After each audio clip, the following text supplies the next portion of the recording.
Here we go again. Make that big boss less special. It ain't no game, but they saying welcome to the second level. Second level. Second level gaming. Second level. PSVR スプラッシュ？それって何なんですか?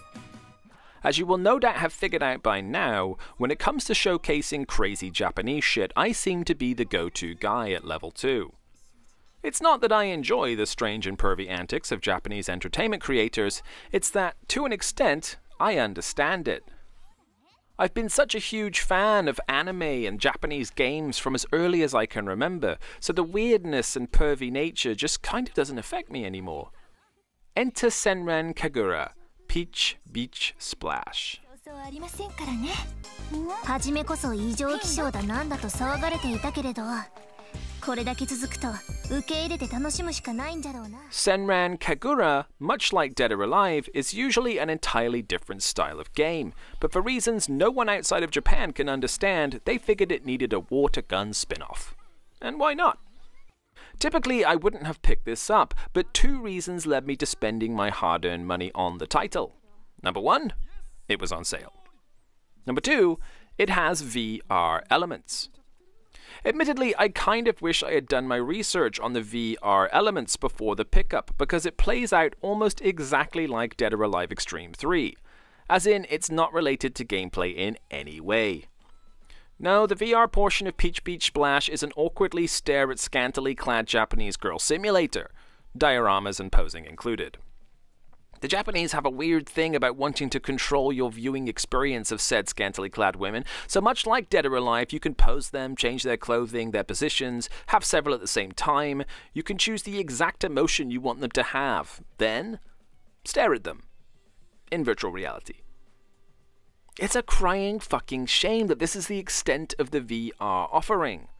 On the upside, it was a free patch-in with the recent 1.03 update, so at least fans of the game got it for free. So then, knowing that VR's a bust, what are we left with? As it turns out, a pretty fun third-person shooter. Peach Beach Splash, or PBS as it's known in-game, is a water gun tournament that the Senran Kagura girls are invited/forced to compete in for a television show. Naturally, they are skeptical, but shortly after their first couple games, they kind of dig the idea and think it's fun, so decide to continue. There's a surprising amount of content. Each character has their own 10-stage story mode, and there are also multiplayer modes, enough to keep most people engaged for a decent amount of time. Since I was playing in the headset, I decided to go ahead and try some of the regular game out in cinema mode, and I actually had a blast. It's essentially a wave-based team shooter using water guns of different styles and techniques. Sure, it's goofy as all hell, and some parts have you scratching your head as to how the development team managed to shoehorn in such a pervy moment. They make it seem like an art form.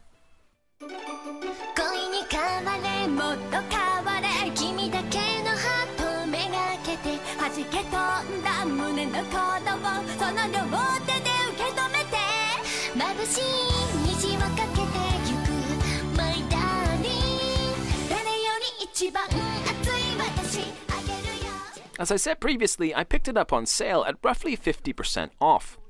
I feel a little like I wasted my money, mainly because I bought it hoping I was going to get a VR water gun game. I actually enjoyed the regular title enough to make me feel a little better about my purchase though, even if the VR stuff was a wash. If you saw this game and thought about adding it to your VR collection, don't bother. If you think the main game looks interesting and staring at half-naked Japanese ladies in VR is your thing, go for it, you beautiful weirdo. Just read the fine print before you buy. Thanks for watching.